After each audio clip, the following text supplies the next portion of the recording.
और संजय जी अपने माध्यम से समझाएंगे कि आखिर ये क्या है और किस तरीके से आग जो है इसकी एक तरह से कारण बना।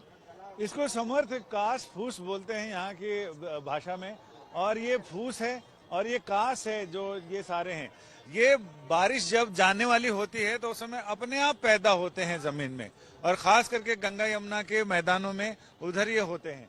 तो ये कास फूस इसी समय होते हैं, और इनको यहाँ पर झोपड़ियों की जो झोपड़ियाँ बनाई जाती है, कुटिया बनाई जाती है, उसकी दीवार के लिए इनको बनाया जाता है।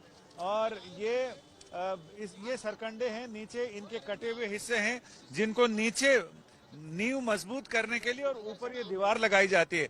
लेकिन ये आग भी इतनी ही जल्दी पकड़ते हैं, जितने हल्के होते हैं उतने ज्यादा जल्दी जलते हैं। मतलब सिलेंडर फटा है, शॉर्ट सर्किट हुआ और आग का कारण ये भी एक बन गए फैलने का। बिल्कुल बिल्कुल, आग फैलने के कारण यही है क्योंकि एक टेंट में आग लगी और बाकी में फैल गई। जो भी टेंट बने हुए थे या तो बांस की खपच्चियों के बने होते हैं या फिर कास फूस के बने होते हैं, उसमें प्लास्टिक होता है, उसमें कपड़ा होता है, उसमें तिरपाल होता है, कैनवस होता है।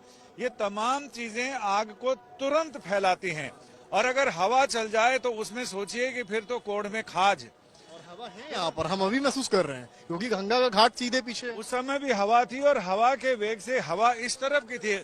गनीमत ये थी कि हवा इस तरह की थी, धुआं सारा इधर गया। अगर हवा उधर की होती तो आप सोचिए क्या होता। फिर ये पीछे सारी एक के बाद एक सटी हुई दीवारें हैं, 2-3 फुट की जगह है। आग को फैलने में कोई मुश्किल नहीं होती, लेकिन एक तो गनीमत ये रही कि आग इस तरफ की थी जिधर ज्यादा कुछ नुकसान नहीं हुआ। सड़क थी, दोनों तरफ सड़कें थी, इधर भी सड़क थी, उधर भी सड़क थी। तब तो फिर बहुत पूरा सेक्टर जो है उसमें बहुत मुश्किल होती और पूरा सेक्टर उसमें आता। तो अब मुझे लग रहा है कि नए कानून, नई सारी चीजें, नए नियम ये घोषित होंगे कि जितने भी शिविर हैं उनमें बड़े सिलेंडर हैं फायर फाइटिंग वाले, वो रखने पड़ेंगे, और तमाम इंतजाम करने का हो सकता है मैंडेटरी कर दे सरकार कि आपको इतने इंतजाम तो करने पड़ेंगे। आपके यहाँ कितने लोग रह रहे हैं, वहां पर कितना आपका एरिया है, उसके रेशियो में आपको उतने सिलेंडर रखने पड़ेंगे। सेक्टर वाइज तो रिस्पॉन्सिबिलिटी दी गई। देखिए फायर बसेस हो गई, जो टेंडर्स हैं उनको रिस्पॉन्सिबिलिटी दी गई कि सेक्टर वाइज आपको यहाँ रहना है, और यही रीजन है कि 10 से 15 मिनट में आग को बुझाया जा सका, मतलब काबू में लाने के लिए मशीन से आप पहुंच गई। लेकिन समर्थ 10 से 15 मिनट बहुत हो जाते हैं आग को फैलने के लिए।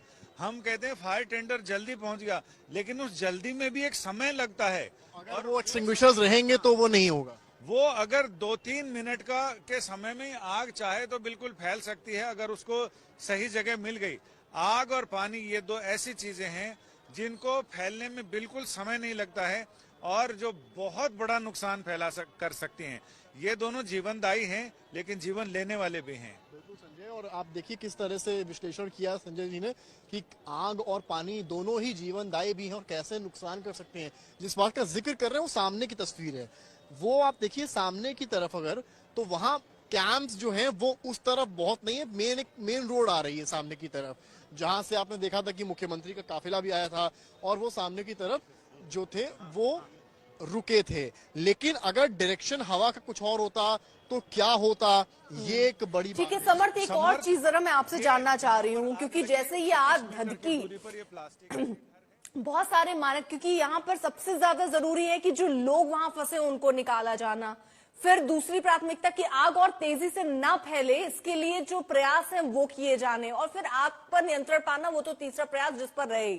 इन तीनों पैरामीटर्स पर किस ढंग से काम हुआ वो जरा बताइए, क्योंकि हम तस्वीरें भी जो साथ साथ देख रहे हैं वहां पर जो बेड है। अगर आप चैनल को पहली बार देख रहे हैं तो सब्सक्राइब करें, लाइक करें और शेयर करना ना भूलें, ताकि आपको लगातार इसी तरह सत्यता पर आधारित समाचार हम आपको उपलब्ध कराते रहें।